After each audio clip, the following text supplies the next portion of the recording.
ಇನ್ನು ಮುಂದೆ ನಿಮ್ಮ ನೆಚ್ಚಿನ ಧಾರಾವಾಹಿಗಳ ಫುಲ್ ಎಪಿಸೋಡ್ಗಳು ಸನ್ ನೆಕ್ಸ್ಟ್ ಆಪ್ನಲ್ಲಿ ಮಾತ್ರ. ಇರ್ಲಿ, 1000 ಭಯ ಇರ್ಲಿ, ನಮಗೆ ಯಾರು ರಕ್ಷಣೆ ಕೊಡದೆ ಹೋದ್ರು ಈ ಭಗವಂತ ಒಬ್ಬ ನಮ್ಮ ರಕ್ಷಣೆಗೆ ನಿಂತ್ರೆ ನಮಗೆ 100 ಆನೆ ಬಲ ಇದ್ದ ಹಾಗೆ. ಏನೂ ತೊಂದರೆ ಆಗಲ್ಲ. ಅವನು ನಮ್ ಕಣ್ಣಿಗೆ ಕಾಣಿಸ್ತೇ ಇರಬಹುದು, ಆದ್ರೆ ಭಕ್ತಿಯಿಂದ ಕೈ ಮುಗಿದ್ರೆ ಮನ್ಸಿಗಂತೂ ಗೋಚರ ಆಗೇ ಆಗ್ತಾನೆ. ದೇವ್ರೆ, ನನಗೆ ಈ ತರ ಕೆಟ್ಟ ಕನಸುಗಳು ಬೀಳ್ತಿದೆ, ನನ್ಗೇನು ಆಗ್ದಿರ್ಲಪ್ಪ ಅಂತ ಭಕ್ತಿಯಿಂದ ಬೇಡ್ಕೊಂಡು ತುಪ್ಪದ ದೀಪ ಹಚ್ಚು. ನಿನಗೆ ಯಾವ ಕೆಟ್ಟ ಕನಸು ಬೀಳಲ್ಲ, ಯಾವ ಕೆಟ್ಟದ್ದು ಆಗಲ್ಲ.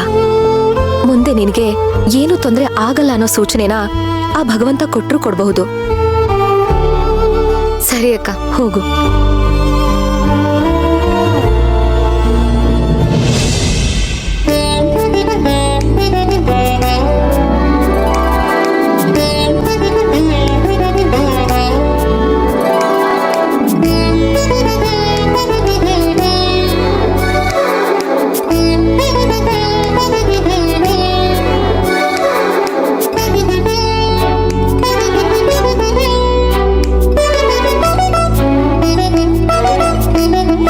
ದೇವ್ರೆ, ಅಕ್ಕ ಹೇಳ್ದಂಗೆ ನಿನ್ನ ಸಂಪೂರ್ಣವಾಗಿ ನಂಬಿದ್ದೀನಿ.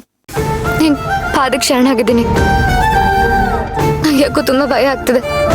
ನನಗೇನು ಆಗಲ್ಲ ತಾನೆ? ನನಗೆ ನನ್ನ ಮಗುಗೇನು ತೊಂದರೆ ಆಗದಿರೋ ತರ ನೋಡ್ಕೊಳಪ್ಪ. ನೋಡ್ಕೋತೀಯ ಅಲ್ವಾ?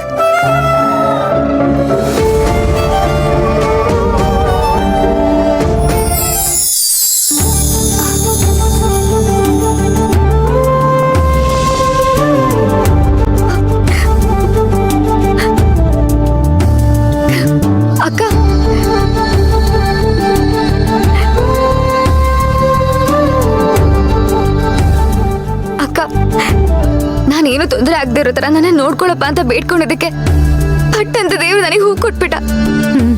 ನೋಡಿದ್ಯಾ, ಕಾಯೋ ದೇವ್ರು ಕಣ್ಣೆದುರುಗಡೆನೆ ಸಾಕ್ಷಿ ಕೊಟ್ಟಿದ್ದಾನೆ ಅಂದ್ಮೇಲೆ ನೀನ್ ಯಾಕೆ ಹೆದರ್ಕೋತೀಯ? ಹೋಗಿ ಧೈರ್ಯವಾಗಿ ಮಲ್ಕೋ. ಹಬ್ಬ, ನನಗೆ ಇವಾಗ ಮನ್ಸಿಗೆ ಸಮಾಧಾನ ಆಯ್ತು ಅಕ್ಕ. ಎಷ್ಟು ಭಯ ಆಗೋಗಿತ್ತು ಗೊತ್ತಾ ನನ್ಗೆ? ಭಯ ಪಡೋ ಅವಶ್ಯಕತೆ ಇಲ್ಲ. ಆ ಥರ ಆದಾಗೆಲ್ಲ ನನಗೇನು ಆಗಲ್ಲ, ನಾನು ಚೆನ್ನಾಗಿರ್ತೀನಿ ಅಂತ ನಿನಗೆ ನೀನೇ 10 ಸಲ ಹೇಳ್ಕೊ. ನಿನಗ್ ಧೈರ್ಯ ಬರುತ್ತೆ. ಹಾಗೂ ಮನ್ಸ್ ಡೈವರ್ಟ್ ಆಗ್ತಿಲ್ಲ ಅಂತ ಅನ್ಸಿದ್ರೆ ಕಣ್ ಮುಚ್ಕೊಂಡು ಧ್ಯಾನ ಮಾಡು. ಓಂ ನಮಃ ಶಿವಾಯ, ಓಂ ನಮಃ ಶಿವಾಯ ಅಂತ ಹೇಳ್ಕೊಂಡು ಜಪ ಮಾಡು. ಎಲ್ಲ ಸರಿ ಹೋಗುತ್ತೆ. ಹೋಗ್ ಮಲ್ಕೋ. ಇಲ್ದೇ ಇರೋದನ್ನೆಲ್ಲ ಯೋಚನೆ ಮಾಡಿ ನಿನ್ ತಲೆ ಕೆಡಿಸ್ಕೋಬೇಡ. ಎಲ್ಲ ಒಳ್ಳೇದೇ ಆಗತ್ತೆ. ಹೋಗು.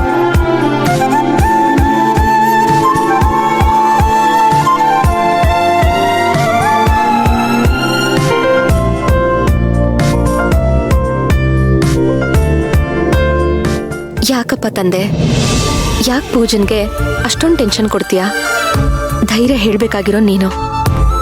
ಅವಳಿಗೆ ಈ ಥರ ಕೆಟ್ಟ ಕೆಟ್ಟ ಕನ್ಸುಗಳೆಲ್ಲ ಬೀಳೋ ಹಾಗೆ ಮಾಡಿ ಭಯ ಪಡಿಸ್ತೀಯಾ? ನನಗೆ ಗೊತ್ತು, ನೀನು ಯಾರನ್ನೂ ಹೆದರ್ಸೋದಿಲ್ಲ. ಆದ್ರೆ ನಾವು ಮನುಷ್ಯರು ಸುಮ್ನೆ ಎಲ್ಲದಕ್ಕೂ ಹೆದರ್ಕೋತೀವಿ. ಆದ್ರೆ ಪೂಜಾ ನನಗ್ ಬೇರೆ ಹೀಗಾಗೋಯ್ತಲ್ಲ, ಹಾಗಾಗಿ ಅವಳು ಮಗು ವಿಷಯಕ್ಕೆ ತುಂಬಾ ಭಯ ಪಡ್ತಿದ್ದಾಳೆ. ಪೂಜನ್ಗೇನೋ ಕಾಪಾಡ್ತೀನಿ ಅನ್ನೋ ಸೂಚನೆ ಕೊಟ್ಟೆ. ಹಾಗೆ ಅವಳ ಹೊಟ್ಟೆಲಿರೋ ಮಗುನು ಕಾಪಾಡು ತಂದೆ. ಈ ಮನೆಯಲ್ಲಿ ಮಗುಗೋಸ್ಕರ ಎಲ್ಲರೂ ಕಾಯ್ತಾ ಇದ್ದಾರೆ. ಆ ಮಗುಗೇನು ತೊಂದರೆ ಆಗಲ್ಲ ಅಲ್ವಾ? ಆ ಮಗುಗೇನು ತೊಂದರೆ ಆಗದೆ ಇರ್ಲಿ, ಆರೋಗ್ಯವಾಗಿ ಆ ಮಗು ಈ ಮನೆಗೆ ಬರೋ ಹಾಗಾಗ್ಲಿ.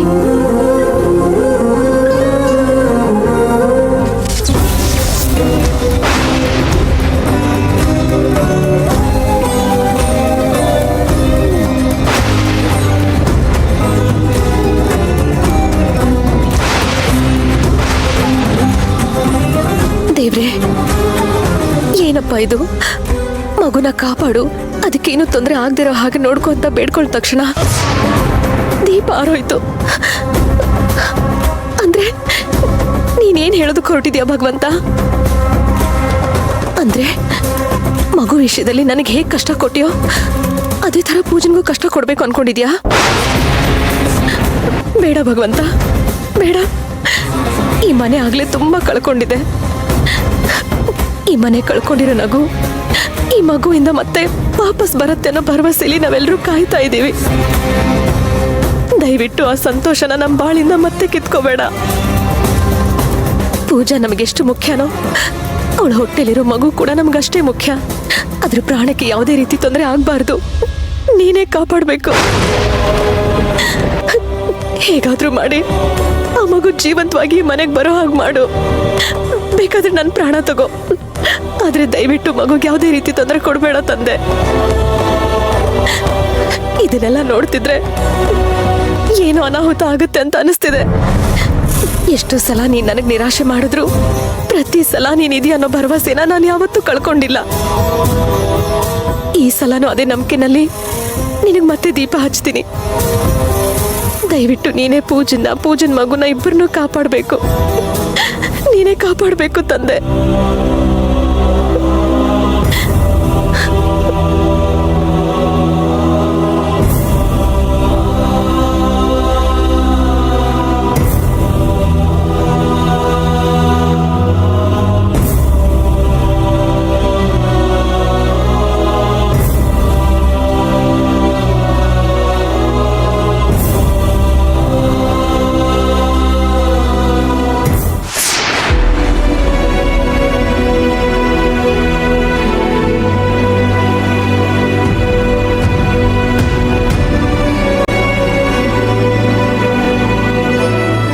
ಅರ್ಜುನ್ ಅಲ್ಲೊಬ್ನೇ ಒದ್ದಾಡ್ತಿದ್ದಾನೆ.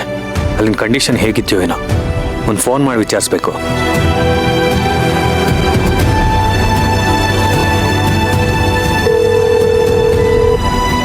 ಹಲೋ ಅರ್ಜುನ್. ಹಾ ಹೇಳು ಕರ್ಣ. ಅಲ್ಲಿನ ಸಿಚುವೇಶನ್ ಹೇಗಿದೆ? ಎಲ್ಲ ಆರಾಮಾಗಿದೆ ತಾನೆ?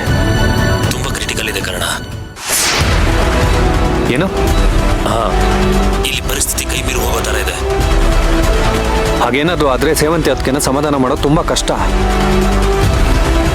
ಬಿಡ್ತು ಅರ್ಜುನ್, ಯಾವ ಕಾರಣಕ್ಕೂ ಆ ಥರ ಎಲ್ಲ ಆಗೋದಕ್ಕೆ ಬಿಡ್ಬೇಡ. ಏನಾದರೂ ಮಾಡು, ಹೋರಾಟ ಮಾಡು. ಅದಕ್ಕೆ ಈಗಾಗಲೇ ತುಂಬ ಕಳ್ಕೊಂಡಿದ್ದಾರೆ. ಇದಕ್ಕಿಂತ ಹೆಚ್ಚಾಗಿ ಅವ್ರು ಇನ್ನೇನು ಕಳ್ಕೊಬಾರ್ದು.